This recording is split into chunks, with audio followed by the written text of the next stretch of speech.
In this video we're going to discuss assignment 7, dice roller statistics. And in this specific assignment we're going to start with the prototype. So this is the zip file that you can download and copy files. There are Java source files. You can copy them to your own project. And these files I have already opened in my NetBeans environment. So let's take a look at the handout. And for the roll of a single die, all outcomes are equally probable. So, however, if we roll 2 dice, the probabilities are different for the sum of the 2 dice. In fact, some combinations are more probable because there are more ways to roll certain numbers than the others.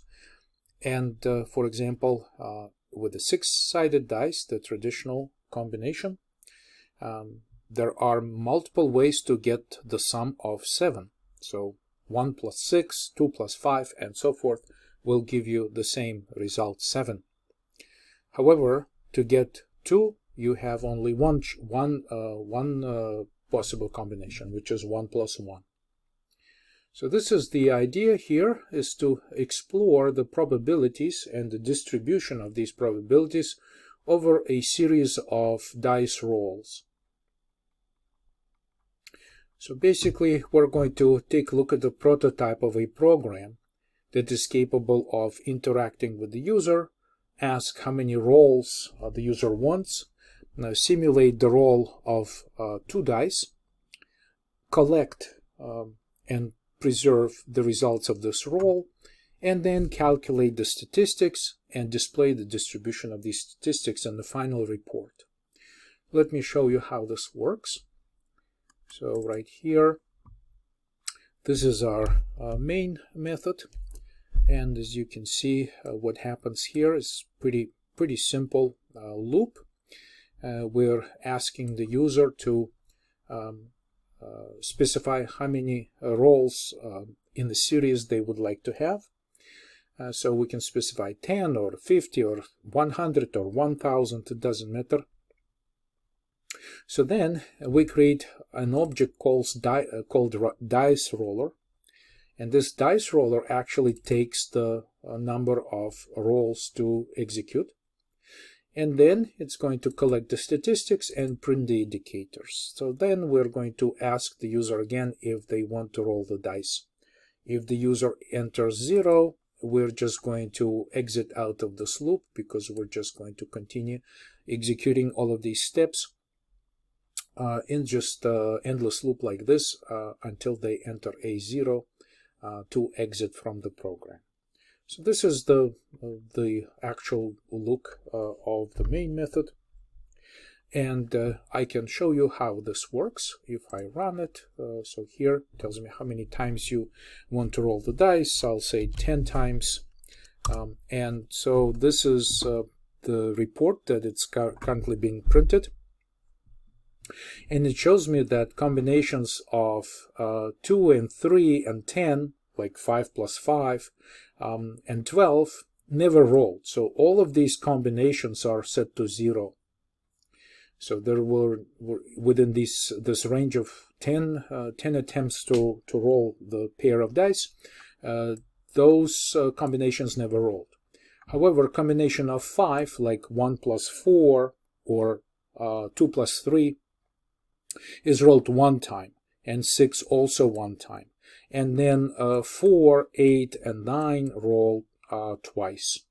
And so this is sorted by the number of the actual total rolls in the series. So we can continue this loop, and now I can specify, for instance, 1000 times. So we run this roll series, which is like 1000 times we roll the dice. We get this distribution that, for instance, the lowest number of rolls that we experienced here is 23 rolls of 12. So this is 6 plus 6. That's a unique combination. So the next rank is given to 2, which is 1 plus 1. Also kind of rare combination, but we've got 26 of them. in this series of 1000 rolls. And then we kind of increasingly go to the top, and the most combinations that we've got is a combination of 7, and it rolled 183 times. So if we sum all of these numbers right here, 23, 26, 54, and so forth, that should equal 1000, because this is the entire roll broken down to the distribution of how many times certain combinations, the combination of the two dice, were rolled in this series. And finally, if we enter 0, we exit from this program. So this is the idea behind this code, and this is how it looks like. It's just a little bit unfinished. I'm going to show you what steps you need to finalize when you're working, when you download it and make your final modifications to this program. But at this stage, let's examine the internal implementation of the dice roller. What does it do? How does it use data structures and memory? And what methods and operations are implemented? So you can see that the first step that we're going to examine is actually the constructor of this dice roller class. So this is my dice roller class right here. I have it right in the middle of my screen. So let's take a look at the structure that we have inside of this class. And I just like to use constant whenever possible in my code.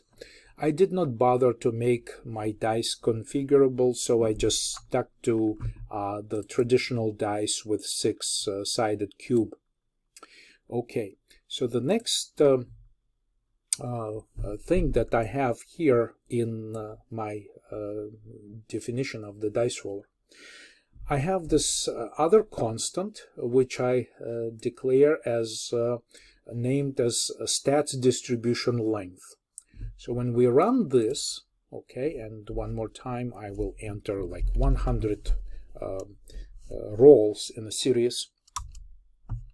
And so it gives me my distribution right here, right? So this is what I have right here. Basically, the length of the array of these numbers is going to be computed as the cube dice sides, which is 6, right? We have a cube dice, so 6 sides, times 2, because the biggest number is going to be 6 plus 6, plus 1, because our arrays in Java are 0-based. And so I would like to use the actual combination that rolled on both of these dice as index into this distribution array. And so this is how I compute its size. So I take 6 times 2. This will be 12 plus 1. So this altogether becomes 13. And this is what I'm going to use to create an array of statistical distributions. So the next two parts that I have in this dice roller is 2 arrays. First array represents the roll series. So basically what I'm trying to do in this program is that when I create this dice roller object, so these are my basic data attributes, so I'll just draw the view of my structure right here. And so this roll series is initialized in the constructor based on the input from the user. So when we type 100 or 1000 rolls in a series, this array reference gets initialized and points to this array of numbers that we roll inside the constructor, and we basically initialize a long array of like 100 numbers or 1000 numbers, whatever the number of series length the user wants. So the length of this array is how many times they want to roll the dice. And so in this loop right here in the constructor of the dice roller, we create this array, and then we run through every single element generating index for every single element, this index right here, and we basically set the value of each element inside this array equal one random number plus another random number. And you can see that I'm using the validator class that we developed in week 8, I believe. And from there, I took this method which allows us to generate random numbers in range from 1 to 6, because cube dice sides are set equal to 6. So, and I add them two together, so I generate the total value. So this is the place where we generate the actual values of our rolls. So this can be 7, and the next one can be 11, and the next one can be 2, and the next one can be 5, and so forth and so forth. So we populate this entire array of combinations of like additions of two random numbers in range from 1 to 6, which is our simulation of the roll of this many combinations of pair of dice.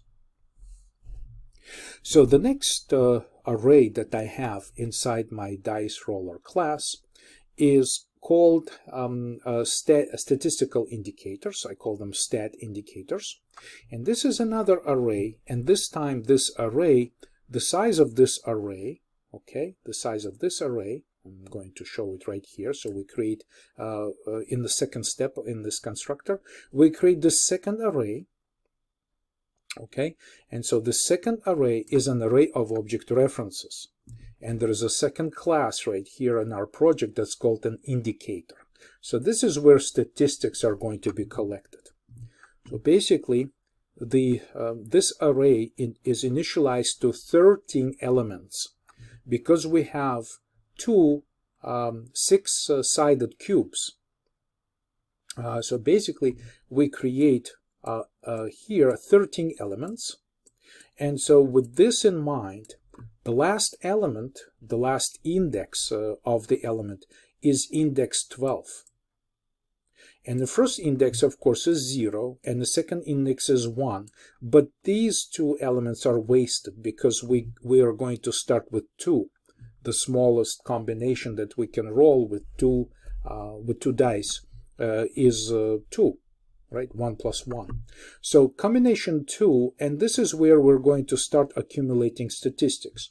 And basically, we're going to have a method inside Dice Roller which will go through the entire array of these random numbers, and based on the index, like 2 for instance right here, it will increment every time there is a 2, it will go to this element index 2 and increment. So the next time we have another 2 in this array, we're going to increment again and increment again, and we're going to collect statistics about the number of how many times each combination occurs in this array of the dice series rolls. And so this is the statistical collection right here, and it has the structure of an array of 13 elements. And again, the number 13 is because it's 6 times 2 plus 1, because 0 and 1 are not used, but we use something in the range from 2 to 12 in terms of the indices. And here we collect the statistics. So essentially we have these 3 basic data structures. So once again, we have the dice roller.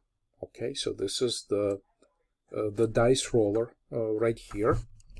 And then we have, so we construct this object. There's only one object that we construct, right? So this is this object right here. So these are the most important data attributes that we have inside of this, because everything else is just static and final. So these are just constants. So this is the memory allocated by the dice roller.